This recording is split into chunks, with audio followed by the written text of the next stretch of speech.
Hello friends, welcome to மக்கள் சேவை channel. இன்றைக்கி நம்ம ஒரு சூப்பரான இன்ஃபர்மேஷன் பற்றி தான் பார்க்க போகிறோம்.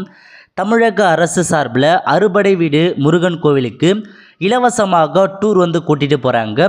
இப்போ இந்த இலவச டூருக்கு யாரெல்லாம் அப்ளை பண்ணலாம், எப்படி அப்ளை பண்ணுறது, இதை பற்றின மொத்த இன்ஃபர்மேஷன் தான் இந்த வீடியோ பார்க்க போகிறோம். இந்த வீடியோ ஸ்கிப் பண்ணாமல் ஃபுல்லாக பாருங்கள். அது மட்டும் அல்ல, இந்த வீடியோ நிறைய பேருக்கு ஷேர் பண்ணுங்கள். ஃபஸ்ட்டு இந்த பிடிஎஃப் ஃபோன் பண்ணிக்கோங்க. இதுக்கான லிங்க்கு நான் டிஸ்கிரிப்ஷன் கொடுத்துட்றேன்.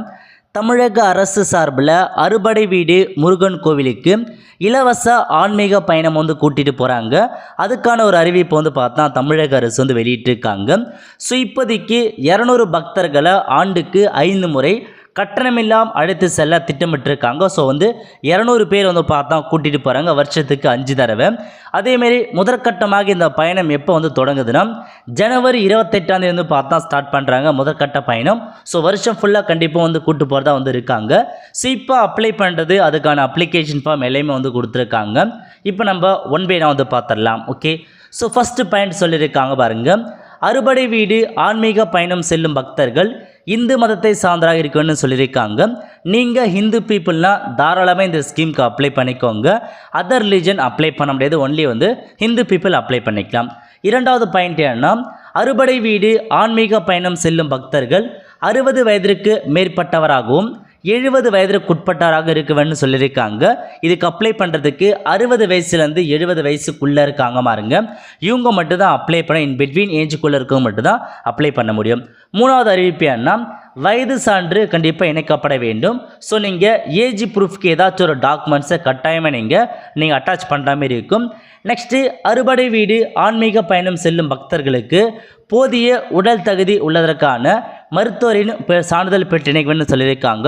ஸோ நீங்கள் பயணம் போகிற அளவுக்கு உங்களுக்கு உடல் தகுதி இருப்பதற்கான, ஸோ நீங்கள் டாக்டர்கிட்ட கண்டிப்பாக டாக்குமெண்ட்ஸ் வாங்கி அந்த சர்டிஃபிகேட் நீங்கள் சப்மிட் பண்ணுற மாதிரி இருக்கும்.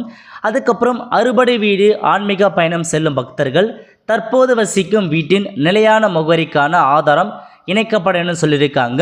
இப்போ நீங்கள் இருப்பதற்கான அட்ரஸ் இருக்குது பாருங்கள், தற்போது வயசு வரும் அட்ரஸுக்கான, ஸோ அதுக்கான ஆதார் எவிடன்ஸ் கண்டிப்பாக இருக்குன்னு சொல்லியிருக்காங்க.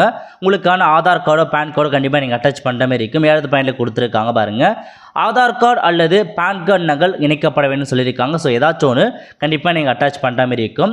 விண்ணப்பங்கள் அருகில் உள்ள இந்து சமய அறநிலையத்துறை இணை ஆணையர் அலுவலகங்களில் பெற்றுக்கொள்ளலாம்.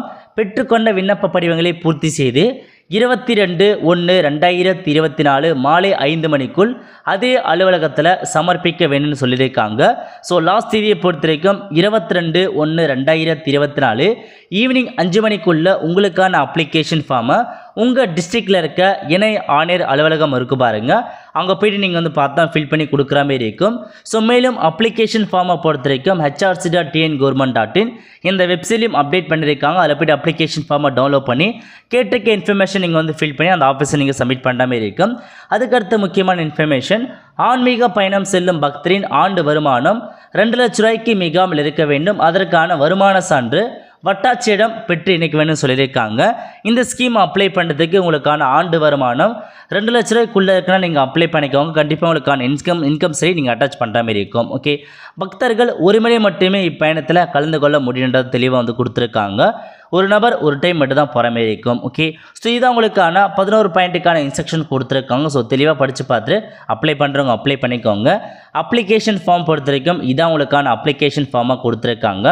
இதில் இணை ஆணையர் மண்டலம் கேட்டிருக்காங்க. உங்கள் மண்டலம் ஏதோ அதுக்கான மண்டலத்தில் பேரை நீங்கள் கொடுத்துக்கோங்க. அதுக்கப்புறம் பாஸ்போர்ட்கான ஃபோட்டோ கேட்டிருக்காங்க, இதை போய்ட்டு பாஸ்போர்ட் சைஸ் ஃபோட்டோ ஒட்டிக்கோங்க. அதுக்கப்புறம் விண்ணப்பதாரர் பெயர் கேட்டிருக்காங்க. ஸோ இதில் போய்ட்டு உங்கள் பெயரை கொடுத்துக்கோங்க. ஃபில் பண்ணது தான் ஃபுல்லாக தமிழில் ஃபில் பண்ணுங்கள், அல்லது ஃபில் பண்ணது தான் ஃபுல்லாக ஆங்கிலத்தில் ஃபில் பண்ணிக்கோங்க.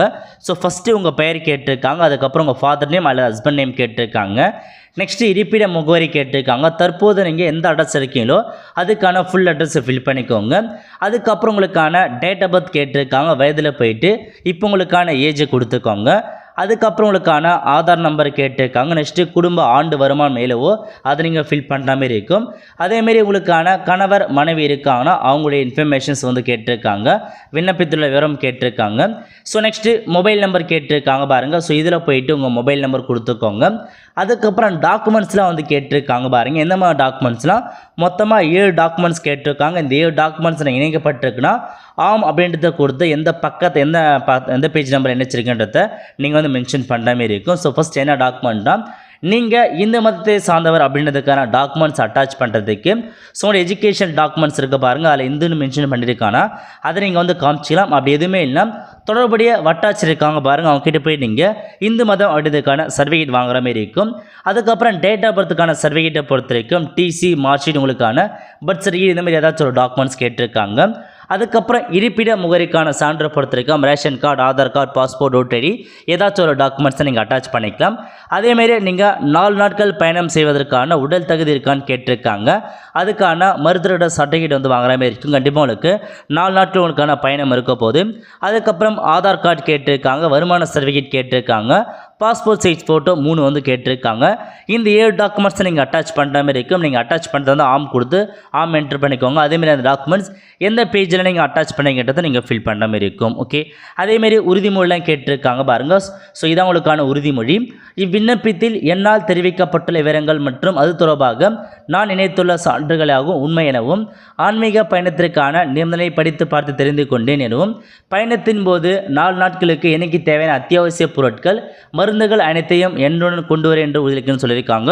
ஸோ உங்களுக்கு தேவையான அத்தியாவசிய பொருட்கள் மற்றும் மெடிசன்ஸ்லாம் நீங்கள் தான் கொண்டு போகிற மாதிரி இருக்கும். எல்லாமே நீங்கள் வந்து படித்து பார்த்து உங்களோட சைன் போட்டிருக்கேன், விண்ணப்பத்திர சைனு. அதேமாரி அப்ளிகேஷன் ஃபார்ம் என்றைக்கு ஃபில் பண்ணலாம் அதுக்கான டேட்டை போட்டுட்டு நீங்கள் எடுத்துகிட்டு போயிட்டு உங்களுக்கான இணை ஆணையர் அலுவலகம் இருக்குது பாருங்கள், அங்கே சப்மிட் பண்ணுற மாதிரி இருக்கும். ஸோ உங்களுக்கான ஆஃபீஸ் எங்கே இருக்குது அப்படின்னு நீங்கள் தெரிஞ்சுக்கிறதுனா ஸோ இந்த வெப்சைட் ஓப்பன் பண்ணிக்கோங்க, tnhrc.government.in.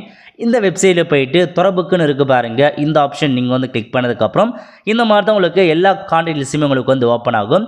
இதில் போயிட்டு இணை ஆணையர் அலுவலகம் எங்கே இருக்குது அப்படின்னு நீங்கள் வந்து செக் பண்ணி பாருங்கள். ஸோ எல்லா ஆஃபீஸ்க்கான அட்ரஸ் கொடுத்துருக்காங்க, அது இருக்குது பாருங்கள், இணை ஆணையர் கொடுத்துருக்காங்க. இதில் போயிட்டு உங்கள் டிஸ்ட்ரிக் எங்கே, இதில் வந்து பார்த்தா சென்னை, திருவள்ளூர் மாதிரி பல்வேறு இடங்கள் கொடுத்துருக்காங்க. ஸோ உங்களுக்கான ஆஃபீஸ் எங்கே இருக்குன்னு நீங்கள் ஒவ்வொரு டிஸ்ட்ரிக்டாக நீங்கள் வந்து நெக்ஸ்ட் பேஜ் கொடுத்தீங்கன்னா எல்லா டிஸ்ட்ரிக்குமே கொடுத்துருப்பாங்க.